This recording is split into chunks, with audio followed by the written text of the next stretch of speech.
Hi friends, అందరూ ఎలా ఉన్నారు? బాగున్నారా? చూడండి, మా గులాబీ మొక్క మొగ్గలేసినాయి. ఇంక ఇక్కడ చిగురు కూడా వస్తుంది.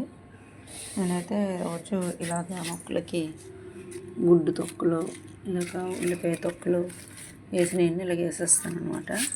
ఇదే బలం అండి దీనికి.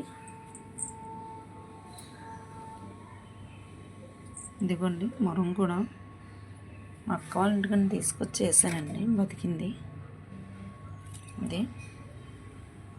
ఇది ఉల్లికోళ్ళు అన్నమాట అండి.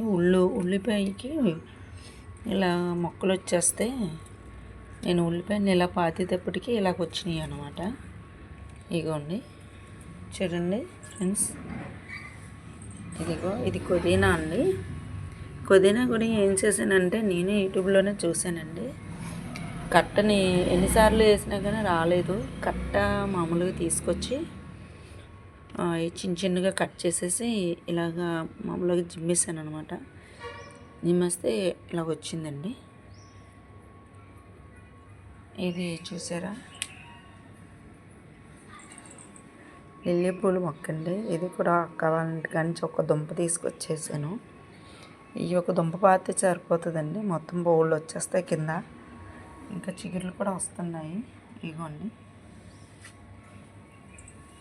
ఇవి కూడా కనకాంబరం మొక్క అండి. నేను ఒకే ఒక మొక్క తీసుకొచ్చేసాను. ఇంతకుముందు వచ్చినాయి కానండి, ఈ పువ్వులు ఇవన్నీ తీసి పాడేసాను. ఈ మళ్ళీ ఈ విత్తనాలే మళ్ళీ అలాగ వచ్చినాయి. వీటికైతే మొగ్గల పూలు పోస్తున్నాయి అన్నమాట. అంటే ఇవి కూడా అయ్యి. చూడండి ఫ్రెండ్స్, నా వీడియో నచ్చినట్టయితే సబ్స్క్రైబ్ చేసుకోండి, లైక్ ఇవ్వండి, షేర్ చేయండి. ఎన్ని మొక్కలు అన్నమాట అండి.